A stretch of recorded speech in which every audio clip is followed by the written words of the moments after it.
This is a bad idea. No, it's not. Tonight we find out if Mom died for nothing. Tonight we find out what really killed her. The brave thoughts did little to loosen his knotting muscles as the last rays of the sun winked out and he was bathed in darkness. Here they come. The mist coalesced slowly, demon bodies gaining substance as they slipped from the ground. Arlen rose with them, clenching his small fists. As always, the flame demons came first, scampering about in delight, trailing flickering fire as they went. These were followed by the wind demons, which immediately ran and spread their leathery wings. Last came the rock demons, laboriously hauling their heavy frames from the core. And then the corelings saw Arlen and charged the helpless boy. A swooping wind demon struck first. Sparks flew as the talons struck his wards, deflecting the attack.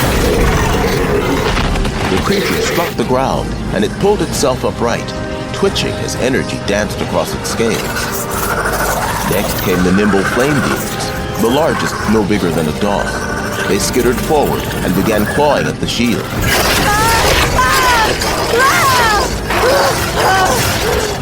When they saw that Arlen had woven an effective net, they spat fire at him. Arlen was wise to the trick, of course. He had been warding since he was old enough to hold a stick of charcoal, and he knew the wards against fire spit. The flames were turned as effectively as the claws. He didn't even feel the heat. More wind demons swooped in and were thrown back by the wards. The flame demons, too, began to hurl themselves at him in frustration.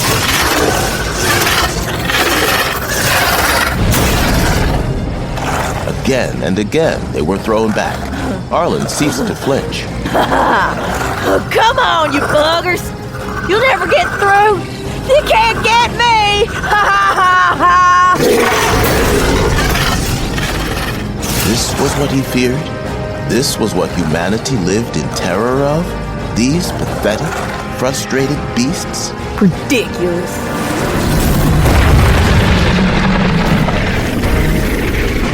In the flickering light of the flame demons, Arlen saw the coreling host part, clearing a path for a rock demon that stomped towards him.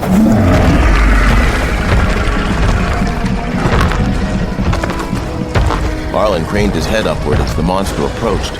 Even at a distance, it was a towering, hulking mass of sinew and sharp edges. Its thick black carapace was knobbed with bony protrusions, and its spiked tail slid back and forth, balancing its massive shoulders. It stood hunched on two clawed feet that dug great grooves in the ground with every thunderous step. Its long, gnarled arms ended in talons the size of butchering knives, and its drooling maw split wide to reveal row after row of blade-like teeth. A black tongue slipped out, tasting Arlen's fear. One of the flame demons failed to move from its path quickly enough, and the rock demon swiped at it in an offhanded manner. Arlen took a step back, and then another, as the giant coreling approached. It was only at the last moment that he came to his senses and stopped before he retreated right out of the protective circle. Remembering the circle gave fleeting comfort. Arlen doubted his wards were strong enough for this test. He doubted any wards were. The demon regarded him for a long moment, savoring his terror. The demon struck. He peeked out as the coreling whirled, smashing its heavy horned tail against the wards. Arlen picked up a stone and threw it at the demon.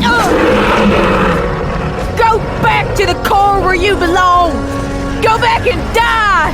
Ashamed of himself, of his cowardice, Arlen came to his feet and met the demon's eyes. Come on, you pathetic whelp! You're nothing! You and all your little piss-hand friends! You're nothing! Arlen began jumping up and down, waving his arms. Then he slipped and stepped on a ward.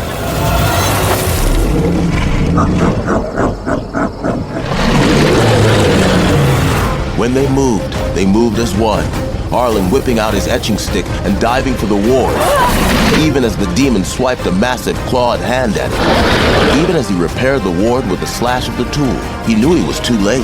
The claws had begun to cut into his flesh. But then the magic took effect once more, and the demon was hurled back. He rolled over and pulled the claws from his back, hurling them away before he could realize what had happened. He saw it then, lying in the circle, twitching and smoking. The demon's arm. He looked at the arm, its end neatly severed and cauterized, oozing a foul smoke. With more bravery than he felt, Arlen picked up the massive thing and tried to hurl it from the circle, but the wards made a two-way barrier. The stuff of corelings could no more pass out than in. Then the pain set in. Arlen touched the wounds along his back, and his hands came away wet with blood.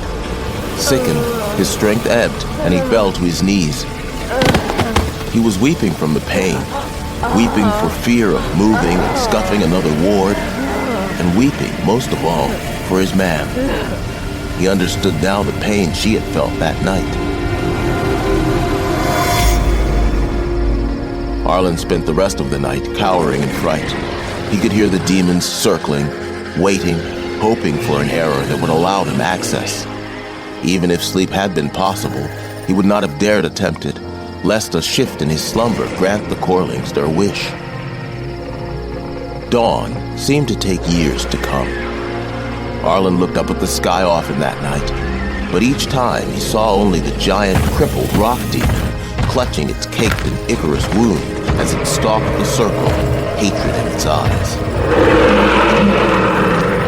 After an eternity, a hint of red tinged the horizon, followed by orange, yellow, and then a glorious white.